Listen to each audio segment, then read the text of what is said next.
From the Brihad Aranyaka Upanishad.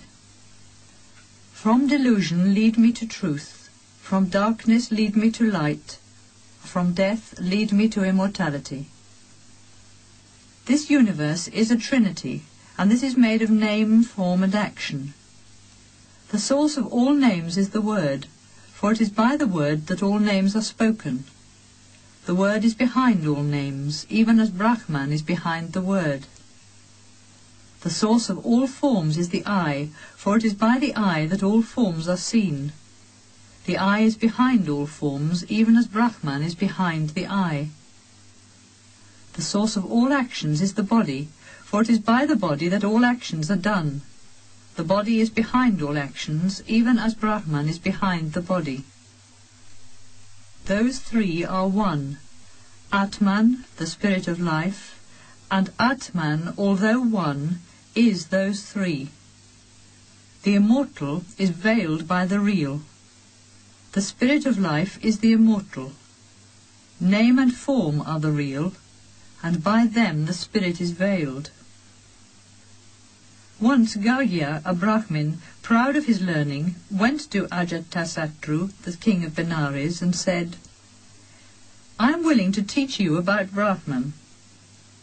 I will give you 1,000 gifts, if you can," said the king, "and then the people will run and say, 'Our king's bounty is as great as that of King Janaka.'"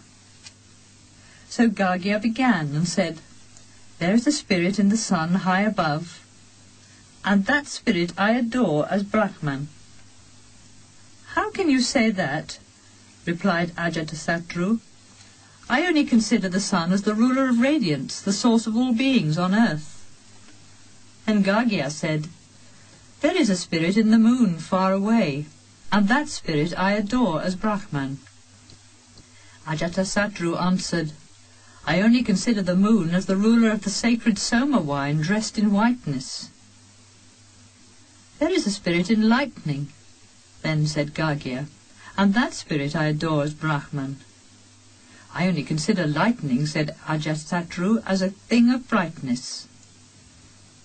Gargya said, "There is a spirit in the ethereal spaces, and that spirit I adore as Brahman." "How can you say that?" replied Ajatasattu.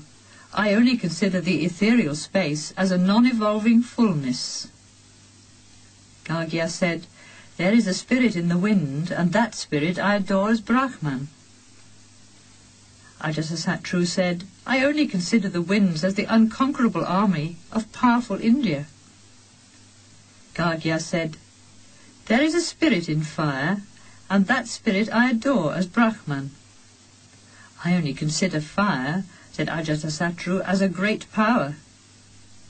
Gargya said, "There is a spirit in water, and that spirit I adore as Brahman." Ajatasattu answered, "I only consider water as a beautiful reflection." Gargya said, "There is a spirit in a mirror, and that spirit I adore as Brahman." "I only consider a mirror," said Ajatasattu, "as something brilliant." Gargya said, "There is a spirit in the sound of the steps of man, and that spirit I adore as Brahman." "How can you say that?" said Ajatasattu.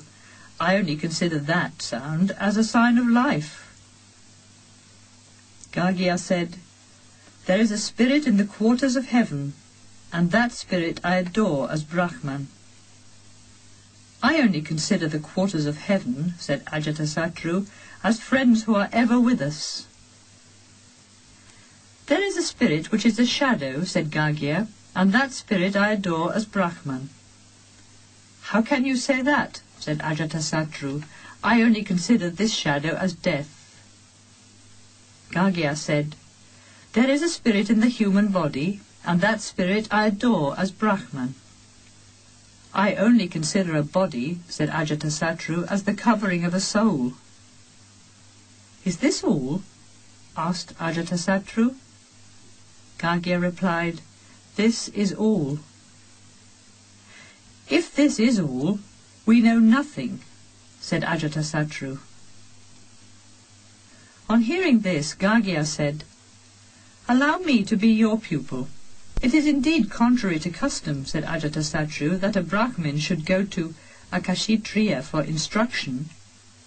But come, I will in truth teach you about Brahman." And he arose and took him by the hand, and the two, walking together, came up to a man who was in deep sleep. They called him by different names, such as, "You great man dressed in whiteness, you Soma the king." But he did not rise. Then Ajatasattu shook him with his hand, and he awoke. "When this man was asleep," said Ajatasattu, "where had his consciousness gone? And when he awoke, wherefrom did it return?" But Gagya did not know. Then spoke Ajatasattu, "When a man is asleep, his soul takes the consciousness of the several senses and goes to rest with them on the Supreme Spirit, who is in the human heart. When all the senses are quiet, the man is said to be asleep.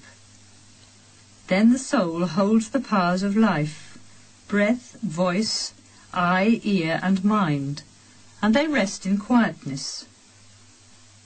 When the soul is in the land of dreams, then all the worlds belong to the soul. A man can be a great king or a great Brahmin, and live in conditions high or low. And even as a great king of this earth takes his attendant with him and goes about his dominion to wherever he desires, so the soul of man takes the powers of life with him and wanders in the land of dreams according to his desires. When a man is in deep sleep and all consciousness is gone through the 72,000 little channels which lead to the centre of the heart from its circumference, then the soul rests in the covering around the heart. And as a prince or a king or a great Brahmin might find the peace of a fullness of joy, so the soul of man has now found peace. Even as airy threads come from a spider, or small sparks come from a fire, so from Atman, the spirit in man, come all the powers of life, all the worlds, all the gods, all beings.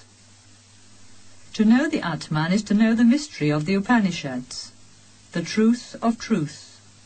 The powers of life are truth, and their truth is Atman, the spirit. Maitreyi said one day Yajnavalkya to his wife, "I am going to leave this present life and retire to a life of meditation. Let me settle my possessions upon you and Katyayani."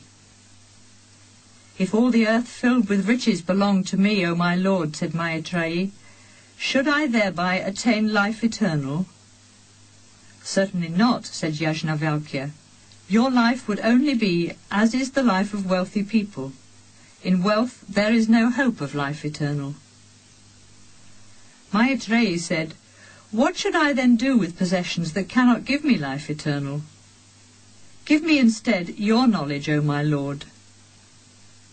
On hearing this, Yajnavalkya exclaimed, "Dear you are to me, beloved, and dear are the words you say. Come, sit down, and I will teach. But hear my words with deep attention." Then spoke Yajnavalkya, "In truth, it is not for the love of a husband that a husband is dear, but for the love of the soul in the husband that a husband is dear. It is not for the love of a wife that a wife is dear, but for the love of the soul in the wife that the wife is dear. It is not for the love of children that children are dear, but for the love of the soul in children that children are dear.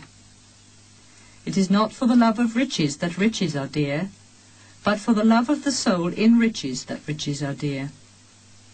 It is not for the love of religion that religion is dear, but for the love of the soul in religion that religion is dear.